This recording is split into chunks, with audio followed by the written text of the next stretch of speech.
E aí, galerinha do YouTube? Tudo bem com vocês? Meu nome é Thales. Eu sou a Gri. E nós somos do canal Ipelete Odum. E aí, galerinha, estamos aqui dando sequência ao nosso quadro de podcast, né? Entrevistando pessoas maravilhosas que tenham a ver com a nossa temática, tá bom? Mas antes de começar o vídeo de hoje, eu quero pedir para você se inscrever, tá certo? Aqui no canal, é rapidinho, não custa nada. É aqui embaixo um clique só e nos ajuda muito, muito a continuar produzindo material para vocês, não é isso? Então, sem mais delongas, Agri, quem é o nosso convidado de hoje? Ah, minha gente, o convidado de hoje é uma pessoa do meu coração, que eu adoro. Eu vou fazer bastante mistério, porque eu conheci esse menino veio aqui na minha casa para fazer inscrição no curso de Dramaturgia dos Orixás, quando ainda não era pandemia, né, em janeiro. E eu conheci esse ser humano maravilhoso, né? Porque eu tenho muito apreço. É um ator fantástico, Efraim Canuto. Ai, eu vou falar aqui, bem resumidamente, né? Quem é Efraim Canuto, mas depois ele vai contar para vocês quem é ele. Então, Efraim Canuto é um multiartista, é ator, ele dança, ele é intérprete de Libras, né? Tem uma minha filhinha aqui, tá? Ele se diz um ator em formação. Nós todos sempre somos atores em formação, atrizes em formação, porque a gente tá o tempo inteiro buscando. Então ele se diz um ator em formação, ele faz teatro na João Pernambuco, né? Depois ele vai poder falar para vocês com mais propriedade. Ele é tradutor e intérprete de Libras, ele é certificado pelo CAIS aqui de Pernambuco, é técnico em tradução e intérprete de língua de sinais, é graduando de letras em Libras lá na Universidade Federal de Pernambuco. Como eu já disse para vocês, é um ator fantástico, né? É jovem, minha gente, mas vocês não... Um garoto! Não tem ideia da grandiosidade desse moço. Ele é o próprio tempo regido por Oxum. Quem é Efraim? Antes de deixar Efraim falar, é legal porque a gente teve a ideia de entrevistar o Efraim a partir de um trabalho dele. A gente tava lá no Instagram zapeando ali e aí apareceu uma live onde ele estava trabalhando, onde ele estava apresentando seu trabalho, e eu e a Gri ficamos assim, ó, vendo aquilo e tal, não sei o que, e na hora, senão esse rapaz precisa falar com a nossa audiência, tá bom? Então, a primeira pergunta, que é uma pergunta que a gente sempre faz aqui no canal, que é: quem é o artista Efraim? Olá, primeiramente eu quero agradecer a oportunidade de estar aqui com esse casal maravilhoso que eu acompanho sempre, o canal aqui, Pelé, né, que eu acho fantástico. Eu comecei a acompanhar há pouco tempo, confesso, depois do curso que eu fiz com a Grinês, mas já é um canal que mora no meu coração, já está lá, com o sininho, com tudo que eu posso fazer eu faço para poder dar audiência ao canal. E para mim é um prazer estar aqui participando desse podcast. É um prazer também de ser convidado por vocês dois, são pessoas que eu admiro muito. A Grinês, inclusive, minha professora maravilhosa, que conduziu todo o processo do curso de Dramaturgia dos Orixás, que eu vou falar mais à frente um pouco sobre como está sendo esse processo de formação, desse ator em formação. Mas vamos responder a pergunta, né? Quem é o artista Efraim? Primeiramente, para me entender enquanto artista, eu preciso entender quem vem antes de mim. Então, eu sou filho e neto de uma avó costureira, uma mãe costureira. Meu pai, ele é multi também, ele pinta, ele cozinha, ele faz e acontece. Mas, infelizmente, a consciência do ser artista ainda não é presente para minha família, e eu que venho trazer essa coisa da conscientização artística dentro da minha família. Então, mãe, costurar também é arte, tá? Não é só, digamos que não é só trabalhar, isso não é apenas um trabalho, isso também é arte, isso é um processo artístico que a gente sempre passa. Então, eu sou inserido nesse ambiente aí desde criança, e desde sempre eu costumo desenhar, costumo atuar ali. A gente sabe que todo ator, desde pequenininho, já tem algumas pistas do que vai ser quando crescer. E como eu fui criado em igreja, né, a gente sabe que também na igreja tem um certo estímulo para atuação, então eu comecei a fazer pecinhas ali na igreja, foi o Jesus, foi o José, e ali eu comecei a me descobrir enquanto ator também. Mas com o passar do tempo, a gente sabe que para atuar na igreja é uma coisa, para atuar fora da igreja é outra coisa.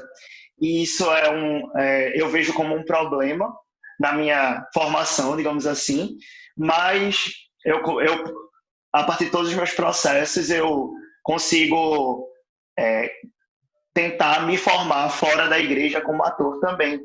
E aí eu passo a pesquisar cursos e tal, passo na seleção do João Pernambuco, que é uma escola de artes aqui da Prefeitura do Recife. Passei na formação, na seleção para poder fazer o curso profissionalizante. E lá eu fiquei sabendo do curso de Agrinês, que é o Dramaturgia dos Orixás, e eu fiquei muito interessado mesmo, porque tudo confluiu para que fosse tudo ao mesmo tempo, assim, a coisa da descoberta da ancestralidade com a coisa da arte. Então eu queria já unir tudo, já quero consumir o máximo de coisas possíveis que tenham a ver com isso, e esse curso ele é a junção perfeita do que eu estava precisando naquela época. E aí eu fiz o curso Agrinês, foi maravilhoso, um processo incrível de 4 ou 5 dias, 4 dias não foi? E foi muito incrível todo aquele processo que me formou naquele momento enquanto ator, enquanto humano, enquanto pessoa negra, enquanto artista em si. E hoje eu posso me dizer que eu ainda sou um artista em formação, e como a Agnes falou, a gente sempre está em formação, né? Mas eu ainda estou no começo da minha formação. Mas, com certeza, a Agrinês, o canal também tem um papel muito importante nisso. E é basicamente isso que eu tenho que falar sobre mim, né, enquanto artista. Que legal, Efraim. Uma coisa que tu falou que eu anotei aqui é que tu fizesse um Jesus negro dentro da igreja. Eu quero saber essa história. Conta essa história pra gente. Já fiz. Então, não foi com uma consciência racial, assim, vamos fazer um Jesus para dizer que Jesus também foi negro. Mas está naquele lugar por que não colocar um Jesus negro? Sabe? E aí eu começo a perceber que, será que, naquela idade lá, será que Jesus não era negro? Ou será que eu também não posso fazer um Jesus? Mas, assim, foi uma exceção, tá? Esse Jesus aparece aí na igreja como uma exceção a todas as outras coisas que eu já fiz. José, Rei Magro, e enfim. Que legal. Você falando do curso Dramaturgia dos Orixás e eu visualizando, né? Criando a imagem de você no curso. Foram 4 dias de imersão profunda e eu fecho o olho e lhe vejo lá fazendo, transformando o corpo, né? Trazendo esse corpo que vem com esse texto que é ancestral, enfim. Então, nós agora vamos para a nossa segunda pergunta, né? Quando você se percebeu preto, Efraim? Essa é uma pergunta que a gente sempre traz aqui no canal, mas é muito importante porque sempre que essa pergunta é feita, quem está vendo sempre se questiona, né? Isso. E pra gente é importante ouvir de pessoas diferentes como é que se deu essa percepção, essa formação e esse processo, né? E por mais que a gente pergunte isso a todos os entrevistados, porque é uma coisa que eu e a Gri, a gente gosta de escutar, porque sempre é uma coisa que ilumina muito o coração da gente. E eu acho engraçado que as respostas elas sempre seguem uma certa via, um certo encadeamento lógico parecido, né? Mas é muito importante a gente escutar isso. E mesmo tendo esse encadeamento lógico parecido, ainda cada resposta é muito única, né? Então, tá contigo, Efraim. Beleza. Então, eu posso dizer que eu ainda estou me percebendo uma pessoa preta, Eu ainda não estudo a quantidade de coisas que eu queria estudar sobre todo esse universo, mas desde sempre eu tive uma consciência de que enquanto pele, eu era diferente. E a gente sabe que a gente é diferente desde sempre, assim. Então eu fui uma pessoa que eu sempre estudei escola particular. Na verdade, o meu ensino fundamental eu estudei escola particular e aquela coisa, o único negro da turma. Mas bolsista, enfim. é, mas eu me via enquanto diferente, mas nada de consciência racial. Eu era daquela pessoa que achava que o preconceito não existia porque eu não sofria o preconceito. Mas aí eu começo a chegar no. Eu acho que mais ou menos no nono ano, que é a oitava série, né, nono ano do ensino fundamental, e eu começo a sofrer bullying por isso, por ser negro e por ter um cabelo diferente e tal, enfim. Mas aí eu começo a reverter a situação, a me colocar enquanto negro e a criar uma, uma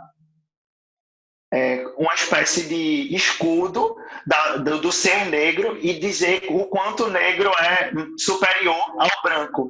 Isso com consciência nenhuma de nada, assim, eu era ensino médio, enfim, e eu, nas minhas brincadeiras, eu já vinha colocando isso, de que, não, ser negro é melhor, ser negro é sempre melhor, mas isso, hoje eu percebo que era um instinto de defesa de tudo que eu vinha sofrendo. E daí, quando eu termino o ensino médio, sempre com esse pensamento de me colocar enquanto pessoa negra, me colocar nessa coisa de, ser negro é melhor, ser negro é melhor, ser negro é melhor, e reforçar isso, eu termino o ensino médio, entro na faculdade, e aí eu começo a realmente entender quais são os debates e as pautas que a gente pode se debruçar dentro desse universo.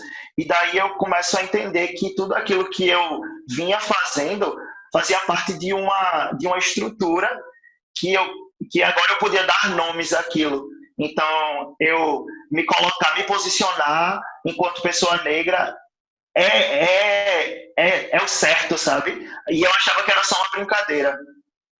E aí eu devo essa conscientização a uma amiga minha, né, o Yaraci, que ela já estuda muito sobre isso, então ela começa a me provocar com questionamentos, mas assim, questionamentos que aparentemente são simples, mas que para mim passou a fazer muito sentido. Um deles é aquela velha pergunta: quantas pessoas negras você segue no seu Instagram? Então eu parei para pensar e eu fiz, vou olhar. E pouquíssimas, assim. E era uma coisa ou outra, um famoso, alguma coisa assim. Mas quantas pessoas eu realmente seguia porque eu gostava do conteúdo, porque eu achava aquela pessoa bonita, aquela pessoa atraente. Então eu passei a seguir pessoas pretas no meu Instagram e a consumir o conteúdo que elas falavam, que elas faziam, enfim. E eu comecei a despertar essa coisa do então realmente o racismo existe. Possa ser que não aconteça comigo dessa forma, mas acontece de outras formas, talvez de uma forma mais sutil.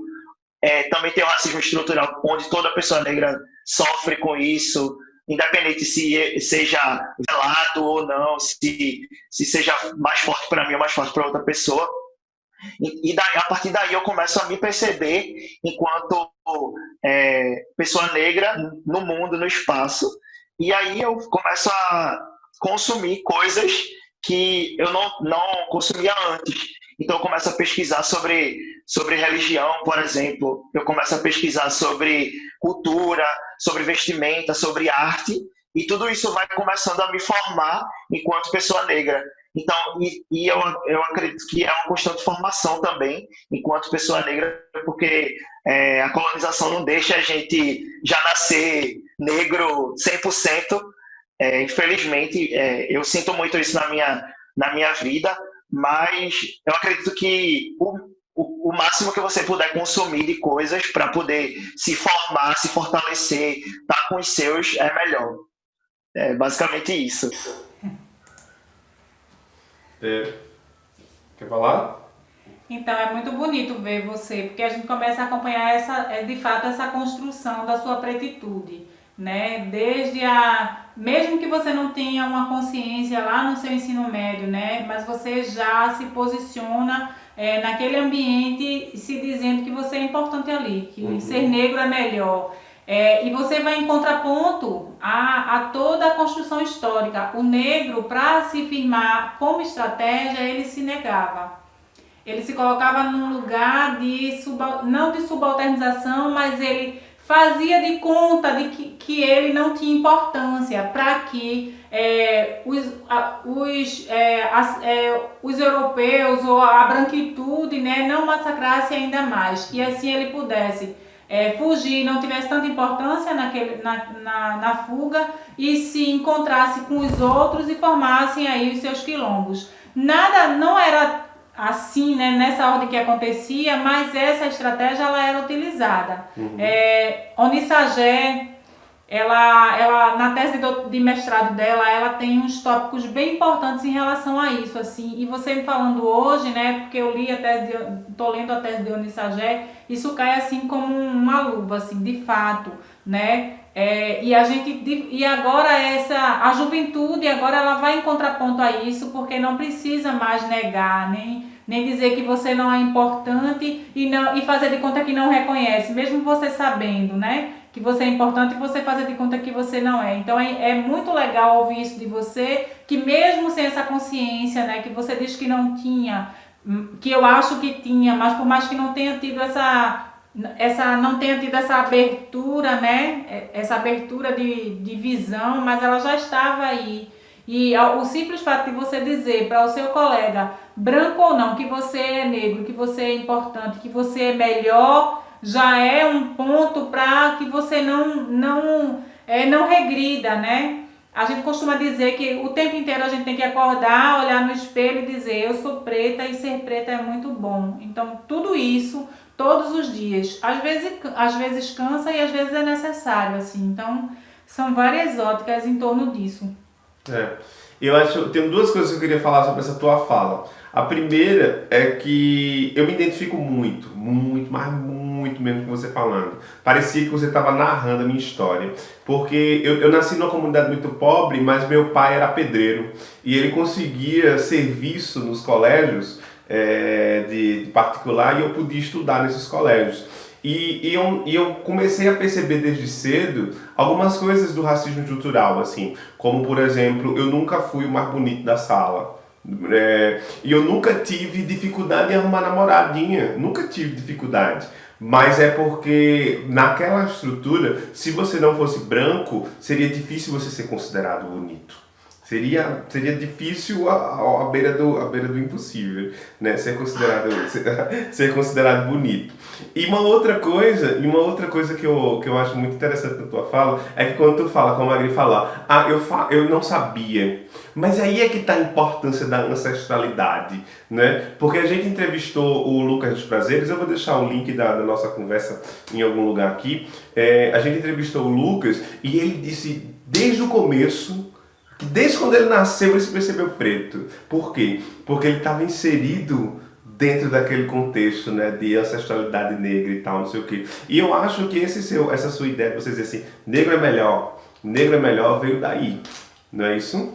Então, vamos para a próxima pergunta, que é qual é o papel do artista na luta antirracista, Efraim? Então, essa pergunta ela é muito complexa de se responder, mas eu acredito que o artista ele tem o papel de tocar as pessoas, mas nesse caso específico, eu construí uma frase aqui, pensando na pergunta, né? Eu construí uma frase de que o artista ele tem a capacidade de dar aquela tapa sem mão, sabe? Então, ele, assim, eu gosto das artes visuais e eu observo muito as intervenções que a galera do grafite, da pichação, do lambe-lambe faz na cidade, e são coisas que as pessoas passam ali, as pessoas olham, as pessoas sentem tudo aquilo que está ali. Então, o artista ele tem essa capacidade de conseguir sutilmente falar sobre um assunto tão importante, tão sério. Então, eu acho que cada vez mais a gente se armar disso, desse poder que a gente tem, é muito importante para a luta antirracista, sabe? De dizer assim, ó, vamos ver quantas pessoas pretas tem aqui no rolê. Assim, eu acho que vamos por baixo, vamos pelo mínimo aqui. Vamos começar aqui olhando. Quantas pessoas pretas tu convive, sabe? Mas isso de forma sutil. E eu acredito que esse caminho, para mim, é um caminho ok, que não é o caminho da reação ou da briga, assim. Eu sou um pouco. Eu gosto um pouco desse caminho da coisa mais sutil, sabe? De chegar assim e falar com as palavras e levar a pessoa à reflexão. Então eu acredito que o artista ele tem esse papel, esse poder de conseguir levar a pauta para a pessoa, mas fazer com que ela reflita, mas não de forma reativa, sabe? Eu acho que é isso, assim. O que vocês têm a falar sobre isso? Quero aprender também. Que resposta linda. É massa você falar isso, porque eu estou escrevendo um artigo onde eu digo, né, que a representatividade negra em busca de novas narrativas. E eu estou falando isso através do curso Dramaturgia dos Orixás e do espetáculo Histórias Bordadas em Mim. E eu começo o artigo dizendo isso, que quando a gente fala da representatividade negra e da luta antirracista, a gente, quando fecha o olho, a gente imagina um monte de negro na rua reivindicando, né, gritando as suas dores. E isso é muito legítimo, mas enquanto artista eu não preciso ir para a rua. Eu posso ir, mas eu não preciso. Eu posso me representar e representar os meus num palco ou numa pintura ou em qualquer uma dessas esferas, simplesmente dizendo ou com uma gestualidade ou com uma cor. Eu também vou chegar na pessoa, eu também vou dizer, também vou dizer que ali eu estou sendo representada e estou representando os meus.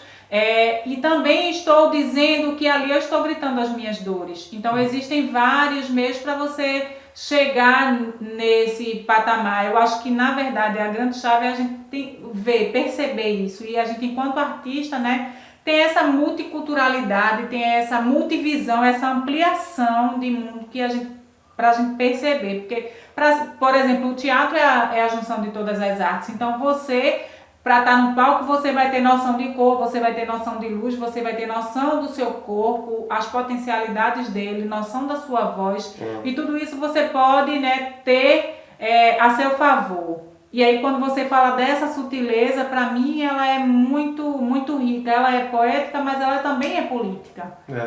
Tem várias frentes, né? É porque as pessoas falam assim, Efraim é do movimento negro. Aí pensa que Efraim se junta num porão, aí tá Efraim conversando com Odé, sabe, com o povo conversando assim. E todo mundo pinta o rosto, e a mão faz na cabeça e pega tridente.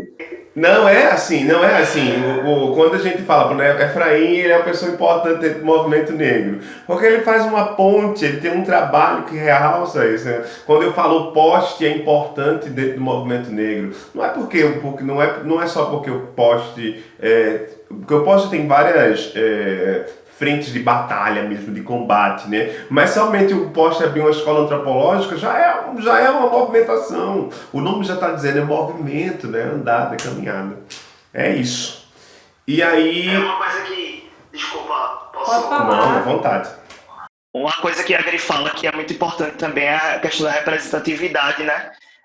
Eu acredito que o artista, mais especificamente o ator, ele consegue uma visibilidade, falando de atores comerciais, globais, enfim, uma visibilidade que muitas vezes alguns outros artistas não conseguem.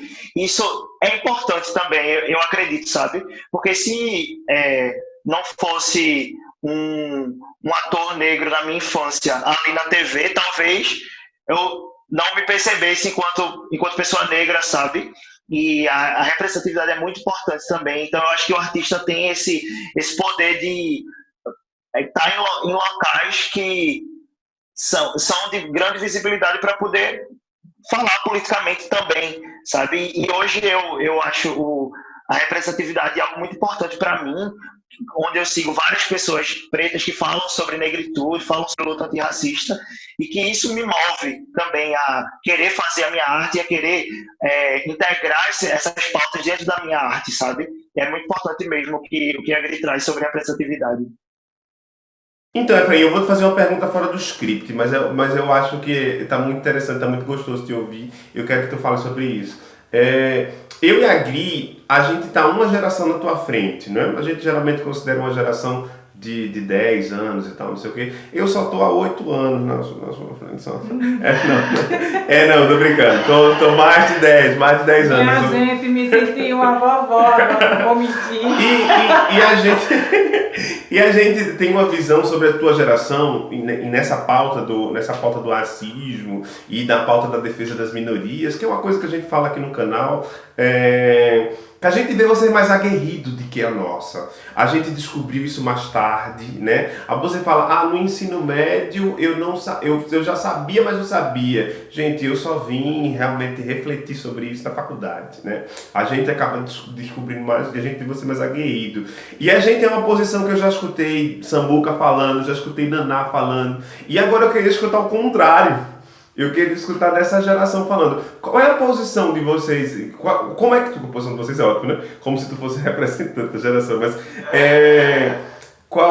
como tu vê isso? Como tu vê essa comparação nessa luta antirracista, nessa defesa das minorias da tua geração e da nossa?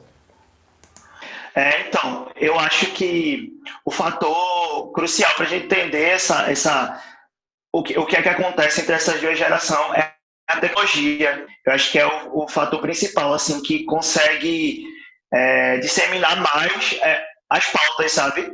Que no momento, enquanto na geração de vocês, eu não gosto muito dessa separação de gerações, mas digamos que realmente existiu um período onde, para a gente ter acesso à informação, a gente tinha que ir para uma biblioteca pública e pegar uma enciclopédia Barça que pesava 300 quilos, colocar na mochila e levar para casa para poder ter acesso a alguma coisa. Então, era realmente mais complicado de se ter o acesso, e muitas vezes as pessoas negras não tinham esse acesso, não podiam ir numa biblioteca para poder pegar aquela enciclopédia para poder estudar, e isso atrasa um pouco a discussão dessas pautas. Mas quando a gente começa a ter a tecnologia a nosso favor, quando a gente começa a ter a internet, quando a gente começa a se posicionar no YouTube, por exemplo, tem um canal como o Ipele que está no YouTube e falando sobre isso, é muito rico, sabe? Ter esse alcance de levar a informação para o máximo de pessoas que você pode. Então, quem falar a sua língua, sei lá, se você tiver uma legenda em outra língua, tem acesso àquele conteúdo. Então, a nossa geração, a gente tem essa facilidade de ter acesso àquele conteúdo, então a gente se articula melhor. Tipo, eu tô seguindo aqui esse comediante negro que fala sobre isso. Então, vê aqui o comediante que eu sigo, que na época de vocês não tinha isso, que tipo assim, era alguém da TV, era alguém da rádio, sei lá, que vocês tinham que esperar a programação passar, e a gente sabe que não passava pessoas negras a quantidade, tipo assim, a torta direita para a gente ter isso. E hoje a gente tem, se eu quiser seguir só pessoas negras, eu sigo só pessoas negras. E eu vou consumir isso, sabe? Eu acho que esse é o ponto crucial para a gente entender qual é a diferença entre essas duas gerações. E realmente eu acho que a geração atual tem uma potência de militância maior, sabe? Tem uma consciência racial, consciência política maior. É o que eu acho. Apesar de conviver muito com pessoas da geração de vocês, que eu tenho na casa dos 20, mas eu convivo muito com pessoas de 30, 35, enfim.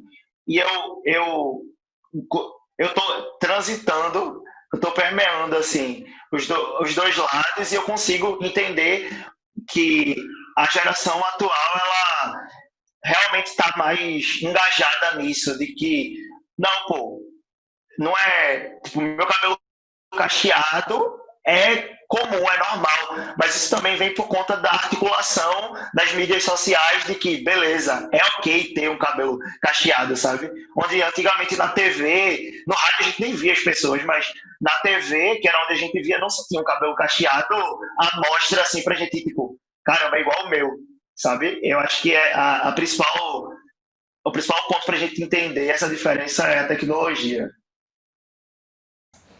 E tem um ponto também, assim, né? Essa coisa, eu também não sou muito fã dessa coisa dessa separação, não. Mas as gerações elas vêm construindo, né? Elas vêm construindo. Então, a gente não tinha a facilidade que tem hoje, assim como os filhos de Efraim não terão, terão muito mais facilidade do que ele tem hoje. Então, isso tende a haver uma reparação. Muito embora essa reparação ela acontece a passos muito lentos, porque são séculos para serem reparados. Então, mas eu acho que eu não gosto de ser pessimista, não, eu gosto de ser otimista. Existe um descortinar aí, e isso é muito importante. Eu acho engraçado essa questão da tecnologia, que eu tava vendo. Eu pego ônibus para ir pro trabalho, né? Sempre peguei. E aí eu muito chateado, eu ficava puto quando chegava o pessoal lá com a camisa do governo do estado e tal, e colocava o som alto no celular, e colocava aqueles radinhos para tocar e para dançarem a música deles. Eu achava um saco, porque eu lia no ônibus, porque eu às vezes atrapalhava ali minha concentração, eu achava um saco. Só que aí eu vi uma entrevista do Racionais, do Mano Racionais, eu vi uma entrevista do Mano Brown, e o Mano Brown fala: você é louco, cara, os jovens tá tendo acesso à tecnologia, que massa, você deveria ter ficado feliz, né? E aí aquilo me foi uma tapa em mim, eu disse, porra, é mesmo. Eu penso isso, né? E aí quando eu vejo hoje um jovem negro dentro de um ônibus, tendo acesso a um celular, eu não tive essa oportunidade, né? Eu tive acesso a isso já na faculdade, né? De comprar um MP4, de comprar um MP3, né? Que coisa, isso aí já tá no museu, viu, gente? Esse negócio de MP4 e MP3. Sim, não sei o que é, não conheço não. Mas rapaz, me senti um vovô agora. Eu tive acesso a essa faculdade. E hoje você vê, por exemplo, você chega no ônibus, né? Você vê os jovens todos têm acesso. Aí eu comecei a me dizer assim, não, eu vou colocar um fone de ouvido, eu vou tentar ali fazer o meio termo, não estou gostando, vou sair, vou lá para frente, vou para outra cadeira e tal. Porque é importante que isso é o que está fazendo os jovens serem mais aguerridos nessa situação, né? Exatamente, se expressar. Então nós vamos para a nossa quarta pergunta. Cortando assim, né? Vamos para a nossa quarta pergunta. Qual a sua relação, né? Qual a relação da sua arte com o seu trabalho como intérprete de Libras, né? Como é que você relaciona isso? Então, assim, tá tudo muito, muito interligado à minha, vou chamar de ascensão na área de intérprete de Libras com a arte, porque eu começo a ganhar mais visibilidade dentro da área quando eu fiz a tradução do filme para um projeto do Cinema da Fundação, que é o Projeto Alumiar, e eu fiz a tradução do filme O Alto da Compadecida, que é um filme maravilhoso, nordestino, e que eu fui chamado para esse filme, tive a oportunidade de fazer. Então, eu começo a estudar mais tanto a interpretação, tradução, como a arte em simultâneo. E isso começa a me despertar coisas que talvez uma pessoa que começou, por exemplo, numa escola, começou apenas em eventos, não despertasse, sabe? Então eu acho que essa coisa é muito, para mim é muito, muito interligada, assim, a arte e a tradução, né? O meu trabalho como tradutor e intérprete de Libras. Hoje eu estou num processo muito experimental de querer trazer o meu trabalho de intérprete de Libras para juntar com o meu trabalho de ator. Como vocês já viram, né, na live que eu estava fazendo, que eu construí uma cena a partir dos movimentos da língua de sinais e a partir da tradução de uma poesia. Então, eu consigo perceber vários pontos de interseção entre o movimento do teatro e o movimento da língua de sinais, porque a língua de sinais é puramente visual e o teatro é, não é puramente visual, mas tem muito da visualidade também. Então, a gente pode explorar muito o movimento dentro da língua de sinais, que é uma língua espacial. Então, ao invés de eu, de repente, sinalizar só aqui, eu posso sinalizar para frente e explorar isso numa câmera, no rosto de uma pessoa dentro do teatro e fazer com que aquilo vire tenha outra proporção dentro da arte, né, falando artisticamente. Então, eu começo a experimentar isso, começo a querer relacionar uma coisa com a outra para poder também sair dessa caixinha, sair desse cantinho que o intérprete de Libras é sempre colocado ali. Não sei se vocês já viram, acho que já. A gente está sempre ali no cantinho, nas lives, na televisão, enfim, sempre nesse cantinho. E o teatro, ele permite que eu experimente ser mais do que isso, sabe? Colocar para fora tudo que a língua de sinais tem de capacidade. Eu acho que hoje a relação que eu tenho do meu trabalho é essa, sabe? De querer misturar os movimentos do teatro e os movimentos da língua de sinais para construir um novo produto que é possível ter algo acessível e artístico ao mesmo tempo, sabe? Sabe uma coisa que me chamou muita atenção na live que a gente estava assistindo, e que eu queria que tu falasse um pouco, é porque teve um processo no teatro, por exemplo, principalmente nesse teatro que a gente absorveu da Europa, né? Os músicos, eles ficavam num que a gente chamava de fosso, né? Que é um espaço entre a plateia e o palco ali, e eles não apareciam, eles faziam toda a sonografia do espetáculo, mas eles ficavam ali paradinhos, quietinhos, para que não atrapalhasse visualmente. De um tempo pra cá, já com a influência um pouco mais brasileira das coisas e tal, depois a Europa acaba assumindo isso também, mas começou a se assumir o músico em cena. Dava a ele um figurino, dá a ele movimentações, às vezes até, dá a ele uma participação ativa e não uma participação mais subalterna, não é nem subalterna que eu quero falar, mais escanteado, assim. Coadjuvante seria? Exatamente essa palavra, não só coadjuvante. E você estava falando sobre isso na live, né, de que tá na hora do teatro assumir o intérprete de Libras como um elemento primordial dentro do teatro. Não é? Queria que tu falasse um pouco sobre isso, Efraim. Então, eu costumo militar muito quando eu vou falar sobre isso. Eu espero que eu não seja muito reativo aqui. É porque eu realmente acho feio, eu vou falar o que vem na minha mente, mas eu realmente acho feio quando tem um espetáculo lá, todo coloridinho, todo bonitinho, branco, rosa, amarelo e verde, e tem um intérprete de Libras todo de preto no canto com a luz em cima dele. Para mim é esteticamente feio, sabe? Então, é o primeiro ponto que eu digo sempre, assim. Mas a gente também pode pensar que, olhando da visão da pessoa surda, ela vai se sentir... Eu não posso falar enquanto pessoa surda, porque eu não sou surdo, lógico, mas pelos relatos que eu já ouvi dos meus amigos surdos, eles se sentem deslocados, porque enquanto está todo mundo olhando para cá, para dentro do espetáculo, ele está olhando para fora do espetáculo. Isso é outro ponto que a gente tem a se pensar, né? A refletir.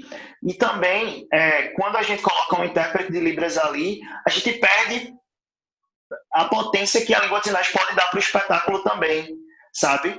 Porque quando a gente coloca um intérprete apenas no cantinho, com a iluminação só para ele ali, é como se fossem duas coisas diferentes. Então, se a gente une isso, dá um figurino, dá uma movimentação melhor, até um protagonismo, isso vira outra coisa, isso vira acessível, isso vira inclusivo, onde pessoas surdas vão poder ir para o teatro porque querem ver aquela peça, porque querem assistir um conteúdo em língua de sinais, sabe? E muitas vezes a gente pode também até construir roteiros diretamente em língua de sinais e não só colocar um intérprete para poder traduzir a peça, sabe? Então eu penso muito nesse formato de acessibilidade, para o teatro, e eu espero que realmente seja um movimento igual ao dos músicos, onde a gente sai dali do fosso. Eu vou começar a aderir isso agora, sabe? O intérprete sai do fosso ali e vai para a cena com força. Eu espero que o movimento seja esse aí. E é muito disso que eu penso, sabe? Tipo, um dos meus objetivos de fazer teatro é realmente democratizar isso, democratizar o intérprete ator, democratizar a ida do surdo ao teatro como um espectador para a peça, para o espetáculo, e não para ficar olhando para uma parede, sabe? De fato, tornar inclusivo, né? Porque eu acho que você falou aí, né, que seus amigos surdos, essa concepção, isso que você falou, ele amplia, assim. Eu não tinha essa concepção. E aí você falando, eu digo, bicho, realmente é muito feio. Eu mesmo ficaria muito feliz em fazer um figurino, pensando agora, né, em apresentar histórias bordadas em mim. Eu disse, ai, então... Olha o convite. Então, eu vou começar a criar. Onde é que eu posso colocar Efraim? Tal está aqui, eu tô aqui. Onde é que eu posso colocar Efraim com o figurino dentro da nossa estética, né, da estética do espetáculo, para que, de fato, seja essa coisa inclusivo, né, para que seja democrático, para todos os públicos, que não tenha nenhuma distinção. Então, isso que você traz é uma nova visão. Ou uma visão que estava lá guardadinha e que precisava ter uma pessoa com um vigor, com uma jovialidade para chegar e coragem de dizer, ó, eu acho feio ter uma pessoa ali paradinha, recolhida. Eu acho que pode incluir, né? Isso. Se é para incluir de fato, e uma coisa que você trouxe aí, que é a visão dos seus amigos surdos. Eles se sentem, de qualquer forma, eles se sentem excluídos ali no cantinho. O espetáculo ele pode ver, mas ele tem que ficar no cantinho, vendo o intérprete lá no cantinho. Então isso é muito bom, você trazer isso. Inclusive, colocando o intérprete ali no canto, não é democrático nem o assento da pessoa surda, sabe? Tipo, ela não pode sentar onde ela quiser. Ela chega e tem que sentar ali na frente, porque o intérprete está naquela posição, então aquele lugar é reservado para pessoas surdas. Isso torna tudo tão mais chato, sabe? Torna o teatro tão mais mecânico, e para mim teatro não é isso. Teatro é você chegar, sentar onde você quiser, assistir aquela peça e ir embora, tirar reflexões do que você viu dentro da peça e não do que você viu fora dela, sabe? É isso. E outra coisa, você aí, diretor de teatro, você aí, dramaturgo, que está assistindo o Efraim falar, é a sua oportunidade de, quando você for escrever o seu espetáculo, quando você for dirigir o espetáculo, de trabalhar essa inclusão maravilhosa que o Efraim está falando aí. Não é isso? E assim, não conversei com o Thales ainda, mas conversei inclusive com uma grande amiga, né, que é a Andresa Nóbrega, de como tornar os vídeos do IPLE acessíveis, né? Isso. A gente até conversou, Efraim, uma vez, eu disse, Efraim, você acha que as legendas, elas são acessíveis? E você comentou, né? Assim, também, Agri, mas nem sempre, nem todo surdo ele é alfabetizado, né? Uhum. E também como transformar esses vídeos, né? Como colocar a descrição aqui. A gente sabe que tem um tempo maior, que tem um custo maior que os vídeos, mas eu acho que é necessário, porque eu tenho muitos amigos cegos, eu tenho amigos surdos e gostaria que eles apreciassem os vídeos de IPLE. Então a gente também pensa nessas possibilidades, e colocar em prática leva um tempo, mas ela precisa ir de fato para a prática. Uhum. Muitas vezes a gente também tende a pensar, Agri, não é te criticando não, tá? Mas trazendo para reflexão de que é difícil, de que é complicado, de que vai ser um tempo maior. Mas muitas vezes, se a gente gastar um pouco de tempo aqui para aprender a fazer, a gente pode minimizar esse tempo, sabe? Se a gente mesmo se descrevesse aqui, se autodescrevesse, não precisaria de um audiodescritor, de um recurso externo para poder ser colocado no vídeo. Não seria um desgaste para poder construir um vídeo. Seria a gente fazendo. E é isso que eu acredito, sabe? Se, por exemplo, um ator aprende Libras, ele pode fazer a Libras no espetáculo. Ou se um intérprete de Libras vira ator, e vice-versa, são trocas. Eu acredito muito nisso, sabe? É isso. Ideias maravilhosas. Ideias maravilhosas. Então, Já fiquei aqui pensando, eu disse, eita, massa, é mesmo, eu posso fazer. A gente pode se descrever. Sim, é muito massa, assim, porque a gente vem nesse processo, né? Eu venho, se não conseguindo, mas pelo menos tentando, porque quando a gente fala de pretitude, a gente fala dessa democratização, dessa inclusão. Todos os textos que a gente lê, a gente tem essa coisa da inclusão, e a gente precisa incluir, de fato, todos os públicos sem distinção, né? Até mesmo para que desenvolva o senso crítico, como é que alguém pode falar ou opinar a respeito de algo que eu acredito se eu não dou, se eu não permito, né? Se eu não possibilito alguns caminhos. Eu não tenho que dar todas as respostas, mas eu posso apontar os caminhos. Sem falar também que existe uma população surda que é negra, não é? Sim. Que precisa acessar esse conteúdo. Inclusive, uma coisa que eu trago para reflexão aqui como a Gri falou de autodescrição, né? E eu com a Andresa Nóbrega, a gente tem refletido muito sobre isso, de que como uma pessoa cega, ela vai ter a consciência racial se ela não vê qual é a cor dela. Então, ela tem uma consciência racial a partir do que o outro diz sobre ela. Então, o que é que esse outro está dizendo para ela, sabe? Então, se a gente se posiciona enquanto negro e a gente diz que é negro, porque talvez os nossos traços, nosso cabelo e por outros fatores, ele começa a entender, tipo, então eu sou negro. E isso é uma reflexão que eu deixo aqui para os espectadores do canal, para vocês dois também, até para mim também, de como incluir as pessoas cegas nessa reflexão da negritude, sabe? Do olhar para si através do olhar do outro. Nossa, Efraim, tô aqui com a cabeça fervilhando. Porque de fato eu nunca tinha pensado nisso. Eu acho que não é à toa, não foi à toa que a gente trouxe você aqui pro canal, sabe? Não foi ao acaso, foi uma escolha muito acertada, porque você está enchendo a gente e a audiência de uma nova perspectiva, né? De uma perspectiva que a gente não tinha ido. Mas esse podcast, infelizmente, está chegando ao fim.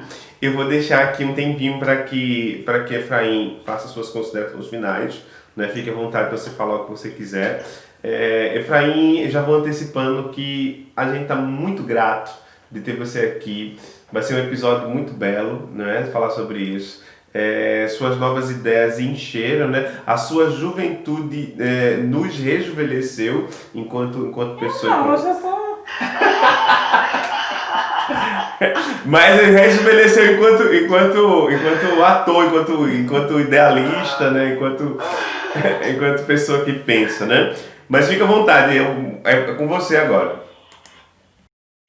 Foi um prazer, foi ótimo bate-papo aqui. A gente podia ficar aqui a noite toda, fazer um podcast de uma semana aí conversando, mas infelizmente o tempo ele chega para dizer é isso, então vamos deixar o tempo decidir. Foi um prazer estar aqui nesse canal que eu acompanho, já vou falar de novo, vou biscoitar aqui de novo. É um canal que eu acompanho muito, é um canal muito importante para todo mundo. Quero agradecer a oportunidade de estar aqui, de poder falar sobre isso, de poder dar voz às questões de inclusão, de acessibilidade. Espero que a galera tenha gostado também, a audiência tenha gostado. Espero que vocês tenham gostado também. Espero ter contribuído realmente com as reflexões. Também digo que eu aprendo muito com vocês dois, com a Gri, com o Thales e com todo mundo do post, enfim. E eu me coloco à disposição para responder qualquer coisa, responder qualquer dúvida que vocês tiverem sobre qualquer coisa e também para aprender, que se vocês quiserem me dizer alguma coisa para eu evoluir, podem dizer, tá? Efraim, eu quero agradecer, amor. Eu tenho que agradecer. Você agradeceu agora a minha vez. Agradeço. Eu quero agradecer muito, né? Você ter vindo aqui. Deixa eu só falar uma coisa antes de agradecer. É que eu vou deixar aqui na descrição do vídeo tanto as redes sociais de Efraim, quanto as redes sociais também da Andresa, que também foi citada aqui no vídeo. E aí, você, se quiser saber mais do que eles estão trabalhando, dá uma passadinha aqui, velho. E fica à vontade, amor. Isso.